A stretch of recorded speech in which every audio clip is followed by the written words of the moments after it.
Juliana Lopes, o mal-estar continua no Congresso Nacional? Continua, a gente contou isso aqui logo no primeiro dia, né? Teve a decisão do ministro Flávio Dino e já uma reclamação por parte do Congresso Nacional, porque o entendimento ali no Congresso é que eles se debruçaram na Câmara e no Senado num projeto sobre transparência para essas emendas, mas Flávio Dino e o Judiciário foram além do que havia determinado o Congresso Nacional, pedindo mais regras, né, colocando mais regras na mesa para que essas transparências realmente aconteçam, que afirmam as lideranças, principalmente da Comissão Mista de Orçamento, né, que está olhando ali com mais cuidado para esse assunto. Eles dizem que tem um ponto, Pedro trouxe agora para a gente, das exigências de Flávio Dino, que é a questão da exigência de um plano de trabalho com uma aprovação antes, né, da emenda ser liberada pelo Poder Executivo, pelo Ministério ali responsável por parte daquela emenda para que o pagamento dessa emenda, a emenda PIX exatamente, aconteça. O que eles estão afirmando? Olha, nesse momento de reta final do Congresso, que é o momento de negociação, de liberação de verba, de liberação de emenda, colocar essa regra de exigir um plano de trabalho que precisa ser aprovado por um ministério, pelo governo federal, vai atrapalhar nessas negociações e vai atrapalhar no repasse desses recursos na reta final ainda em 2024.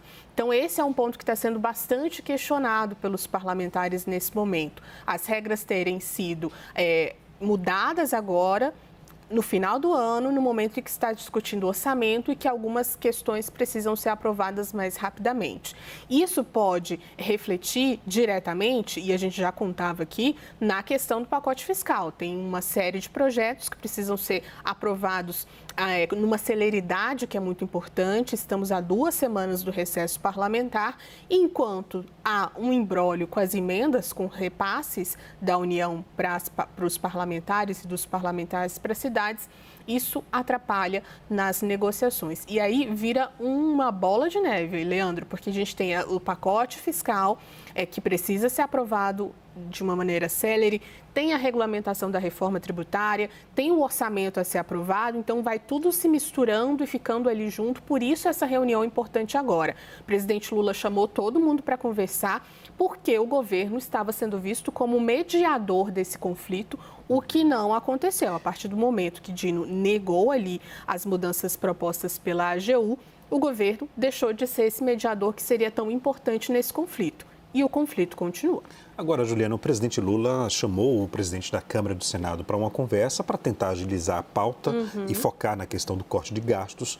Só que entre os parlamentares, mesmo com a ajuda do presidente da Câmara e do Senado, há tempo hábil para conseguir aprovar isso antes do Natal? Eles dizem que há quando há um entendimento. A gente sabe muito bem, né? Quando está todo mundo numa maneira, no mesmo caminho, há uma convergência em relação a uma pauta, é muito rápido que ela seja aprovada ou que ela seja colocada dentro de uma gaveta. Agora, o que precisa é entender quais são os embróglios, quais são as barreiras para que essas pautas sejam analisadas.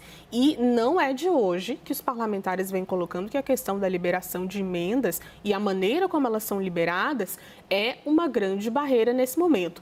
A gente pode até questionar se isso deveria atrapalhar ou não o pacote fiscal, né? Porque é ali uma moeda de troca, é o toma lá da cá. Mas sim, está sendo colocado, os parlamentares estão usando como uma maneira de barganhar, então, as emendas que são tão importantes para eles e para o Congresso Nacional.